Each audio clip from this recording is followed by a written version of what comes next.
સ્વામી તારા રૂપે આજ શ્રીજી મળ્યા, પ્રમુખ સ્વામીના રૂપે આજ શ્રીજી મળ્યા. જની જય અક્ષર પુરુષોત્તમ મહારાજની જય, ભગતજી મહારાજની, શાસ્ત્રીજી મહારાજની જય, યોગીજી મહારાજની જય.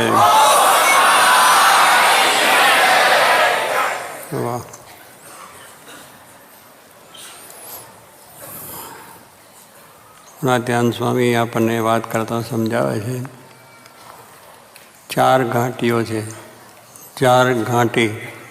ઘાટી એટલે આપણે તો ગુજરાતીમાં છે એટલે તમે શું સમજ્યા ખબર ના પડી. એટલે 4 પ્રકારનું આપણે ઘાટી આવી જાય ને, કોઈ વસ્તુની આપણે કામકાજ કરતા હોય, ધંધાની, સંસારની, વ્યવહારની, પૈસાની, ટકાની, સમાજની, રાજકીય, સત્સંગની, આ બધી ઘાટીઓ એની અંદર કંઈ કામ કરતા હોય ત્યારે મુશ્કેલી કહો ઘાટી કોઈ આવી જાય આપણને.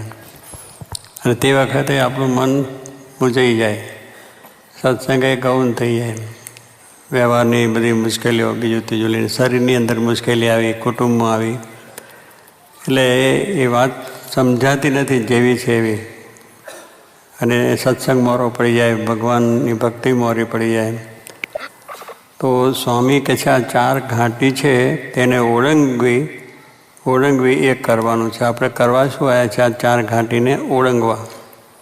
જેમ મોટા ડુંગરા હોય, હિમાલય પર્વતને એને ઓળંગવો હોય તો પછી એની મહેનતને પુરુષાર્થને ચડવાનું કરીએ છીએ ને, કે એને ઓળંગવો છે. એટલે કોઈ સામે એવી મોટી મુશ્કેલી આવી એને ઓળંગવા માટે પછી બધા વિચારને બધું કરવું પડે, તો જેથી કરીને ઓળંગી જવાય. પણ જે રીતે કરવું જોઈએ તે ના કરીને બીજી રીતે કરીએ તો એ પાછું મુશ્કેલી વધારે થાય ઓળંગવાની અંદર. તો એ ઓળંગી જાય, અરે આ લોકની અંદરનું બધું પાર થઈ જાય. એટલે સ્વામી કે 4 ઘાટી છે અને એને ઓળંગવી એ આપણે સત્સંગ કરવાથી ઓળંગાય.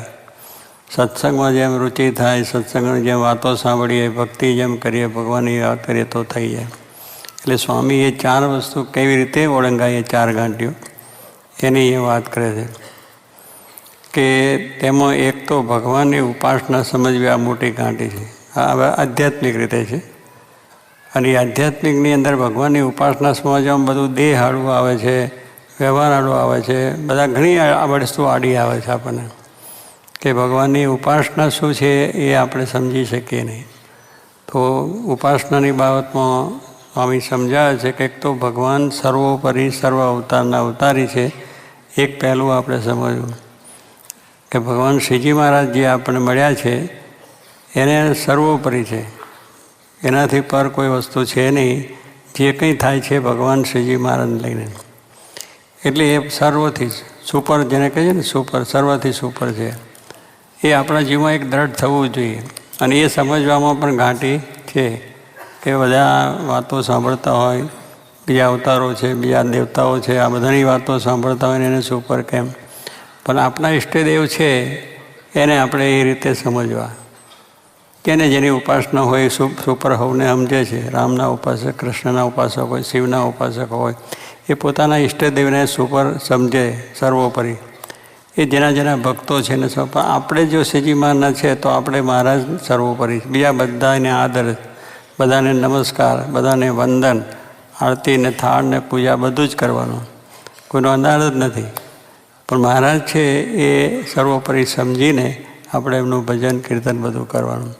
એટલે આ ન સમજાય તો પછી આપણે ઘણી મુશ્કેલી થઈ જાય. એટલે એ સમજવામાં જરાક કેટલાક આપણે પૂરું ખ્યાલ ના હોય, પણ આ બધું વાંચ્યું હોય, સમજ્યા હોય તો કોઈ વાંધો. એટલે પોતાના ઈષ્ટદેવ છે એને માટે બરાબર કરવું. શ્રીજી મહારાજ કહ્યું કે રામના ઉપાસકને રામાયણથી પુષ્ટિ થાય. રામના ચરિત્ર વાંચે તો રામાયણના ભક્તો જે હોય એને રામને વિશે ભક્તિ, અનન્ય ભક્તિ થાય. કૃષ્ણ ભાગવત વાંચે તો એનામાંથી એમના ચરિત્રો વાંચવાથી એમનું થાય. મહારાજે મુક્તાન સ્વામીને કહ્યું તમારો ઈષ્ટદેવ એવો જે હું, તે મારા ચરિત્ર તમે લખો તો એનાથી તમને પુષ્ટિ થશે, તમારો સત્સંગ દ્રઢ થશે અને સાચી ઉપાસના તમને દ્રઢ થશે. તો એ મહારાજે સમજાયું કે ઉપાસનામાં એટલે જે આપણને સ્વરૂપ ભગવાનનું મળ્યું છે એ સાક્ષાત સર્વોપરી સર્વ અવતારના અવતારી અક્ષરધામના અધિપતિ પૂર્ણ પુરુષોત્તમ પરમાત્મા છે. એવી એક દ્રઢતા આપણી પહેલી ઉપાસનાની થવી જોઈએ. અને બીજી વાત ઉપાસનામાં શું છે કે એ ભગવાન કરતા છે. સર્વોપરી પછી થયું કરતા છે. એ જ ભગવાન કરતા છે, બીજો કોઈ આ જગતમાં છે જ નહીં. બીજા બધા છે કરતા છે, જેને મનાય એને માટે કરતા માને, એનો એ વાંધો નથી. આપણે પોતાને તો શ્રીજી મહારાજ સર્વોપરી કરતા ભગવાન છે. એટલે ઉપાસનાની બાબત આપણે સમજવાની. આપણે ઉપાસના માળા કરીએ, ભજન કરીએ તો બધું કરીએ છીએ ભગવાન માનીને, પણ એ ભગવાનનો જે મહિમા છે કે એની જે આ વસ્તુ સમજાવવી જોઈએ કે સર્વોપરી છે, એમાં જ બધું આવી જાય છે અને એમાં જ બધું આપણે સમજી જાય. બધાને આદર કરીએ, બધાને એ કરીએ, બધું જ કરીએ, પણ આ એક અને એ કરતાં પણ એ જ છે. જે કંઈ આ બધું થઈ રહ્યું છે દુનિયામાં એ બધું જ જેને આ જોઈને રચ્યું જગત જૂજવી જાતનું રહે, જોતાં જુદાઈ જાય મત એવું કર્યું ભાત ભાતનું. આખી જગતની રચના દેખાય છે, એના કરતાં પણ એ જ છે, બીજું કોઈ છે જ નહીં. જે કંઈ રચના બધી થઈ છે અને જે કંઈ થાય છે, જે કંઈ આપણે જેનો સુખ દેખાય છે એ એનું સુખ છે, બીજું કોઈ સુખ છે નહીં. એટલે કરતાં પણ એ છે કે આને આ મારું નુકસાન કર્યું કે ના, એ ભગવાને જ કર્યું છે આપણા સુખને માટે. આપણને સુખ આપે છે પણ એ, અને દુઃખ આપે છે એ, કોઈ બીજું આપનાર છે જ નહીં. પણ પછી આપણે લડીએ ઝઘડે કે મને ત્યાં દુઃખી કર્યો. ના, આપણું કંઈ કારણ હશે, ભગવાને કોઈ ઊભું કર્યું છે. આપણામાં ઘણી જાતની વાસનાઓ સ્વભાવો છે કાઢવા માટે, આપણા દેહભાવ કાઢવા માટે. આવા ઘણી શરીરના દુઃખ મૂકી દે. શરીરમાં આસક્તિ તો છે જ નહીં. શરીરમાં આસક્તિ એટલે પછી એવો રોગ મૂકી દે. પછી કંઈ ના, આ બધો રોગ થયો, ફલાણ થયું, મેં ભક્તિ કરીને ભગવાને ખોટું કર્યું. ભગવાન કોઈ ખોટું કરતા જ નથી. જે કરે છે આપણા સારા માટે જ કરે છે અને આપણા સુખને માટે જ કરે છે. એમ જ સમજાય તો કોઈ જાતનો વાંધો આવે નહીં. પણ કરતાં પણ જતું રહે કે ના, આ થયું, પછી મને આ મટી ગયું તો ના, ફલાણાને માનતા રાખી હતી એનાથી જ થઈ ગયું. ફલાણાનું મેં આ રીતે દવા કરી અને બરી છે, દવા કરવાની છે એનો ના નથી. પણ એ એમાં રહીને ભગવાન પ્રેરણા કરનારી છે. બીજા દરેકની અંદરથી જે કંઈ થાય છે એ ભગવાન કરતા છે. એટલે ભગવાન દરેકમાં પ્રેરણા કરે છે. આપણા પૈસાનું દુઃખ ટળે, શરીરનું દુઃખ ટળે, સામાજિક દુઃખ ટળે, કંઈ સત્સંગનું, પણ એ બધું ટળે છે. એ ફલાણાથી મને ટળ્યું છે એમ નહીં, પણ એમાં રહેલા ભગવાન છે એના દ્વારા મને ટળે છે.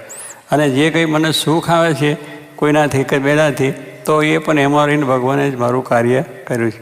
એટલે એક ભગવાન કરતાં પણ આપણે રહે. નહીં તો આપણે શું બીજું થઈ જાય, કંઈ માનતાઓ કરી હોય, બીજું કર્યું ને એમાંથી થયું હોય તો પછી પાછું એની માનતા એનું ચાલતું થઈ જાય. એટલે પેલું મૂકાઈ ગયું, પેલું થયું. પછી એમાં રહીને ભગવાને જ કર્યું છે. કોઈ પણ રીતે કોઈનું ભજન કરતાં થયું હોય તો પણ એના કરતાં ભગવાન જ છે. આવી આપણી જ્યારે નિષ્ઠા થાય ત્યારે ઉપાસનાની વાત થઈ. ત્રીજી વાત આવી કે સાકાર. એ પરમાત્મા શ્રીજી મહારાજ છે એ સદા સાકાર છે. કારણ કે આજે અદ્વૈતને બીજા ઘણાથી આપણે નિરાકાર ઉપર જતું રહેવાય છે. એ સિદ્ધાંત કહે કે ભગવાનનું સ્વરૂપ છે નહીં, એ તે જ છે બસ. અને એ રીતે આપણે વાત બધી થતી. પણ આપણે શ્રીજી મહારાજ કહ્યું કે ભગવાન તો સાકાર છે ને, અહીંયા પૃથ્વી પર આવે છે તોય સાકાર છે, મનુષ્ય જેવાથી ના આવે છે. અને એવા ને એવા અક્ષરધામમાં છે ત્યાં પણ એ મૂર્તિ ત્યાં આપણા જેવી મનુષ્યના જેવી આકૃતિ, હાથ પગ નાક ઇન્દ્રિયો બધું એવું પણ ત્યાં જ છે, તેજસ્વી છે. આપણે માઇક પંચભૂતનું બનેલું છે અને આપણી અંદર બધું પાંચ ને પરુ ને લોહી ને વિષ્ઠાથી બધું ભરેલું છે, દોષોથી ભરેલું છે, અવગુણથી ભરેલી વસ્તુ છે. આપણા અમુક દોષો છે એ બધાથી ભરેલી વસ્તુ છે. જ્યારે પેલી છે એમાં એ વસ્તુ છે જ નહીં. એ વસ્તુની અંદર કોઈ જાતનો દોષ નથી, કોઈ જાતનો ભાવ નથી. જેમ તેજ, આખું તેજની જ મૂર્તિઓ બને છે, તેજની અંદર દેખાતો હોય, પછી એની અંદર બીજું કંઈ હોય ને તેજ જ હોય. બહાર ને અંદર બે સાકરનું નારિયેળ. આપણે શાસ્ત્રોમાં તો વાત કરી કે ભગવાનનું સ્વરૂપ સાકરનું નારિયેળ. સાકરનું જે નારિયેળ બની ગયું એને પછી મેં છોતરો કાઢવાનો ના હોય. પેલી કાચલી છે ને એ પણ કાઢીને જુદી પડે, અને ગર્ભ છે એ પણ જુદો પડે, અને પાણી જુદું પડે. એમાં તો એ છે ને એ નારિયેળની અંદર આ બધા ભાગ છે, ચોટલા છે, ચોટલી છે, બધું છે.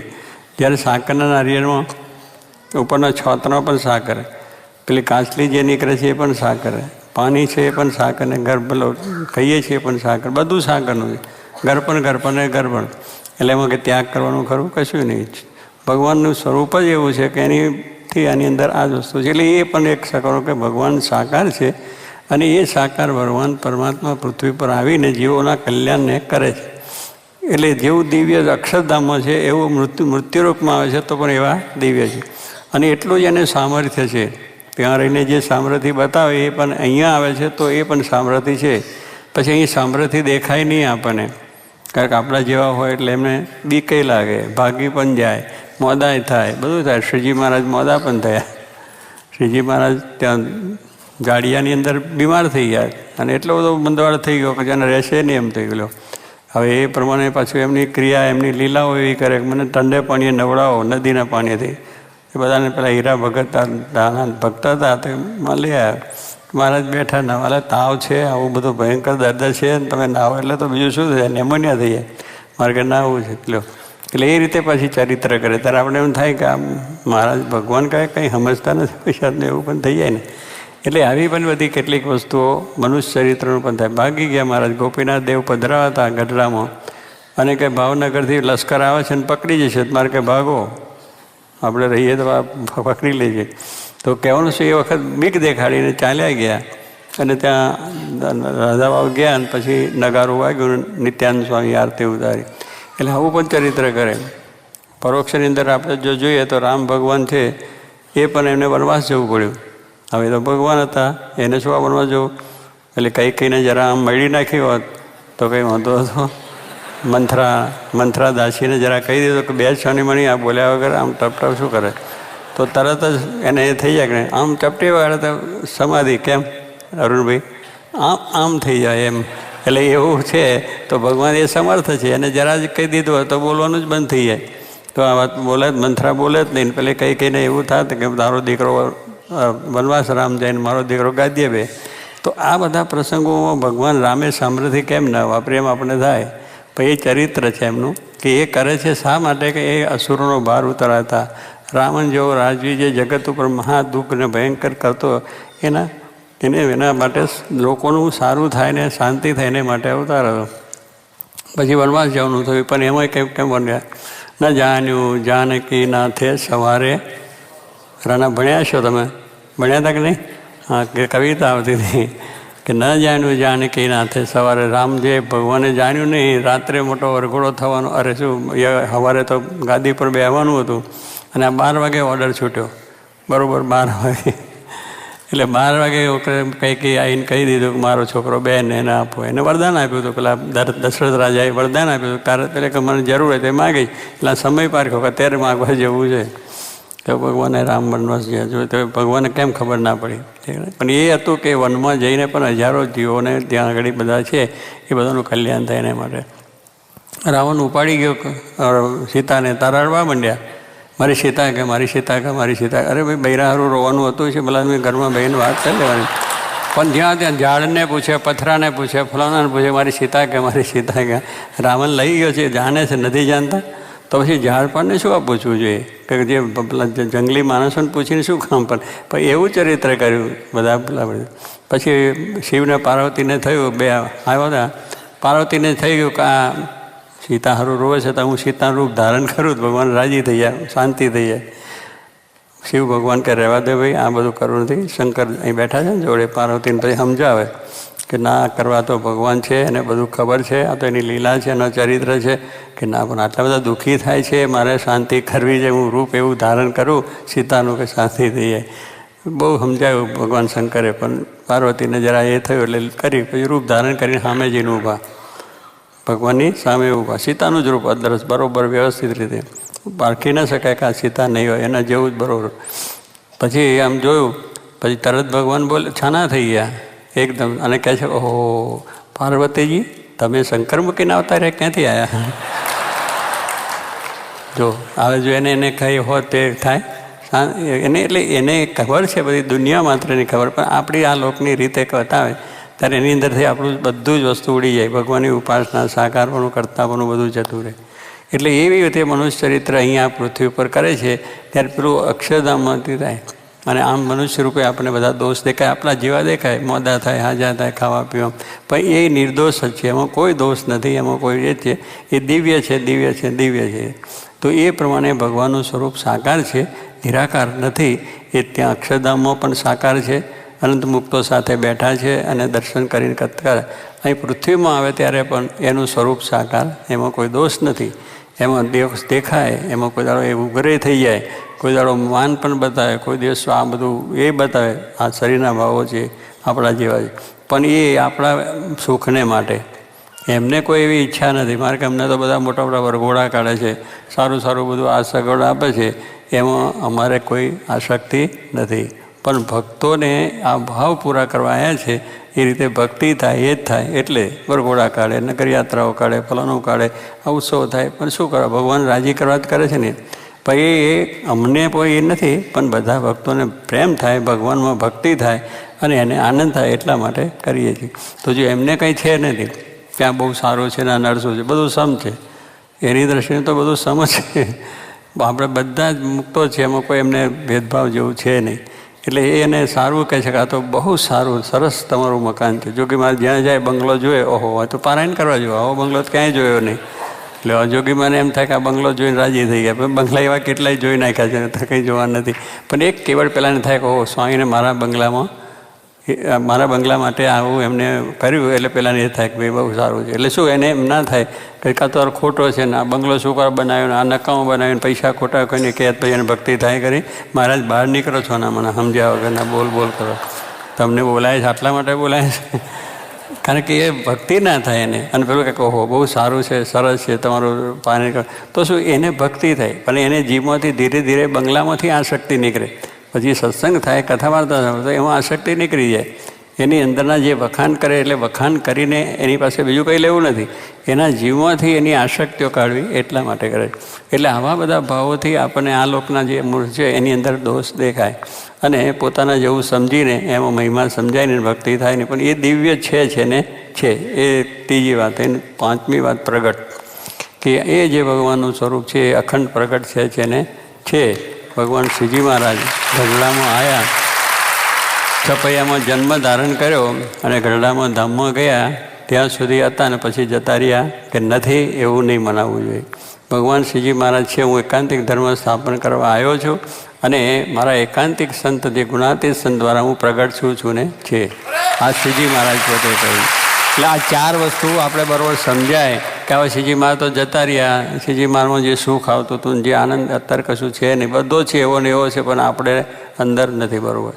અહીંયા ચોખ્ખું નથી એટલે નથી દેખાતું, અહીંયા કમળો થયો છે એટલે પીળું દેખાય, બાકી છે બધું સ્વચ્છ, એકદમ સ્વચ્છ છે.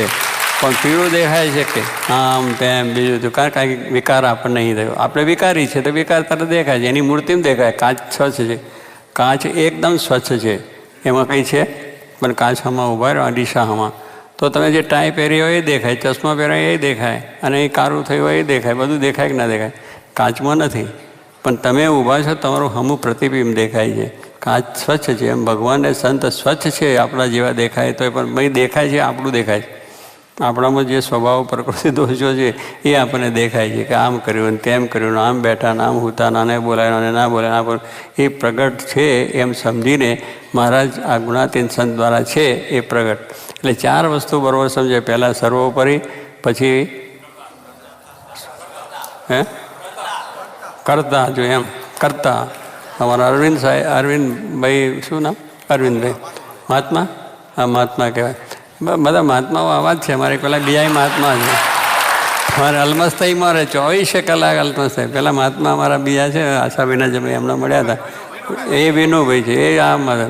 એટલે જેટલા આવા મહાત્માઓ જ્યાં જ્યાં મળે 24 કલાક આનંદ છે. અરુણકુમાર પણ કુમાર છે, પણ હવે તમે આ કુમાર કહેવાય છે, ક્યાં સુધી કહેવાના કુમાર તમને એમ કહું.